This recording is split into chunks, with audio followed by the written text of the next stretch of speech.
We have a short video which we have received from Mirza Saaib, who's a lawyer. To begin with, when this was done on August 5, it felt like a physical assault on us. It felt like we had been robbed. It felt like there was whatever little modicum of space there was, some middle ground of political conversation in Kashmir had been completely abolished. But it's important to mention that what India has destroyed in Kashmir right now is not the struggle of the Kashmiris. That has continued despite all kinds of assault for the last 72 years. What India has destroyed is its own representation in Kashmir, which was through the mainstream governments of PDP, NC, the other governments that believed in some kind of autonomy within India. It's also important to understand that there is no political group that has ever spoken about merger with India, and Kashmiris have never had a merger with India. We have at best had an accession with India. But this move on August 5 has been taken absolutely recklessly, with no consideration of what is going to happen to the Kashmiri people by this move. There's been no sensitivity shown. There has been no study. Even right now, 125 days after this was done, till now, the internet has not been turned on. There is no communication. There's a complete communication blockade. Some mobile phones, some networks are working now, but an overwhelming amount of businesses have suffered losses. In fact, the Kashmir Chamber of Commerce has estimated that there's a loss of around $1.4 billion to Kashmir in these last 125 days. There have been arbitrary arrests, detentions, as the report that is being discussed today will elaborate.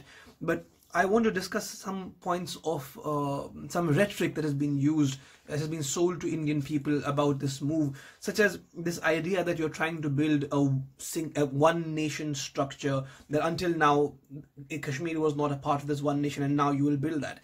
To begin with, you have to understand that this is being done against the consent of the Kashmiri people. And if you are trying to create a one nation structure which denies us political participation, it denies us equal rights, then we are within our rights to annihilate that structure, to oppose that structure, to demolish it. And if your dreams of unification are only achieved by sacrificing our dreams of independence, autonomy, sovereignty, then it is not a one nation structure that you are creating. It is only being forced by militarization, and it can only be called an occupation. There's a lot of rhetoric that has come from Indian politicians and Indian leaders that this is a move that will cause empowerment in Kashmir, women empowerment, and they've spoken about the right to property. They've spoken about LGBTQ rights. They've spoken about how this is going to bring about development in Kashmir, and every single one of these arguments is absolutely it's wrong in law, it's wrong in fact. On the point of women's empowerment, that this is going to give right of property to women who marry non-Kashmiri men.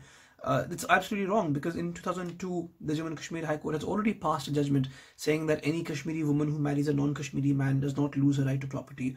On the question of LGBTQ rights, where the argument of the Indian government is that Article 370 did not allow decriminalization of homosexuality as it was done in India in 2018. Again, this is absolutely wrong, because the decriminalization of homosexuality was done by the Supreme Court, and any judgment of the Supreme Court of India under Article 141 of the Constitution of India automatically is binding on all courts in India. So these leaders of India who are making these arguments have not even read the Constitution of India to make this argument that a judgment of the Supreme Court was not binding, was not applicable in Kashmir. There is a 1995 judgment of Jankar Singh which has specifically held that if any section of the Indian Penal Code is struck down or held unconstitutional by the Supreme Court of India, any section of the Ranbir Penal Code in Kashmir which is in pari materia with the section of the Indian Penal Code that was struck down, that section of Ranbir Penal Code also automatically gets struck down.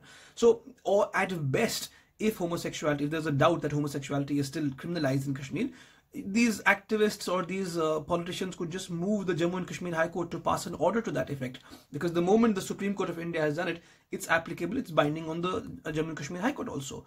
So this argument is absolutely wrong, and it's so ironical that the BJP is taking the stand. It's so ironical that as a nation where your army chief comes forward and says that homosexuality is a disease and they will not tolerate it in the army, that nation is trying to teach the Kashmiris that they will liberate LGBTQ Kashmiris by imposing more restrictions on them. a nation that believes in subjugation of Kashmiris, that believes that Kashmiris are some sort of regressive Islamized extreme people, who believe in oppression of rights of women and minorities.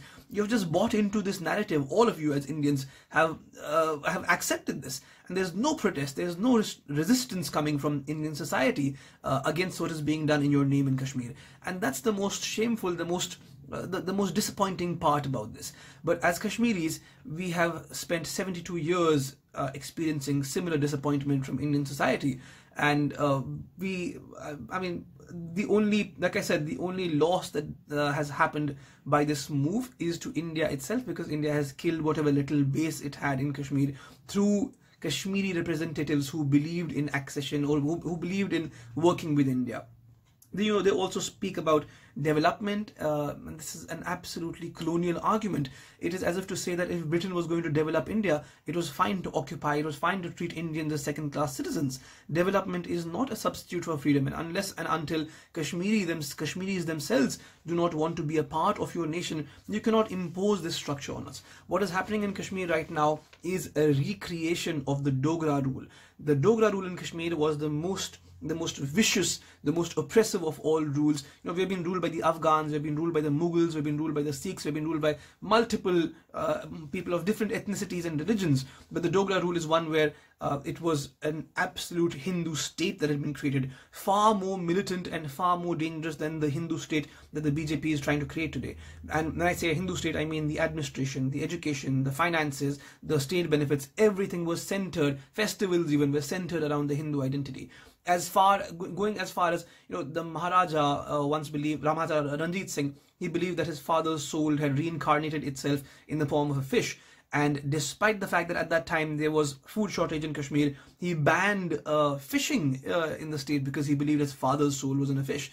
So, and the kind of taxes that were levied on Muslim peasants, the working class of this state, 75% of our produce was supposed to be given to the ruler, and on that 25% that was remaining with us, we would pay property tax, water tax, fishing tax, marriage tax. Every single kind of fleecing that could be possible was done, and we were dehumanized as an entity. We had no right to property, we had no right to bear arms, we had no right to education, we had no equal opportunity in jobs.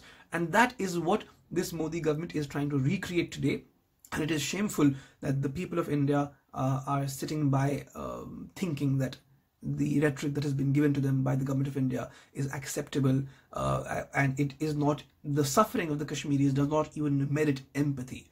And this is one of the successes of the well-oiled machinery of rhetoric, that if anyone in the world, any Indian would even come to know of what we have suffered and what we have endured, the least we would expect is some kind of empathy. But your rhetoric and the fact that Indians have bought into this rhetoric has robbed us of even deserving that little empathy. And that's one of the most disappointing parts of what has happened right now. But apart from that, just if I could talk about the factual scenario, there is still a communication ban. There's the internet has been cut down because the state wants no information to come out about what's happening. The state does not want any kind of dissent against what they have done. And it's a complete travesty of any kind of justice, any kind of basic human rights in Kashmir. Cancer patients are not able to get their chemotherapy done. People who require dialysis are not able to get their treatment done. Medicines are in short supply. Schools are absolutely shut. People are being tortured. Children as young as 9 have been detained. The Supreme Court's own committee has found that at least 144 minors have been detained. In every way, the kind of wounds that have been inflicted upon us through this move, the kind of wounds on us upon us as a society, they are not going away anytime soon.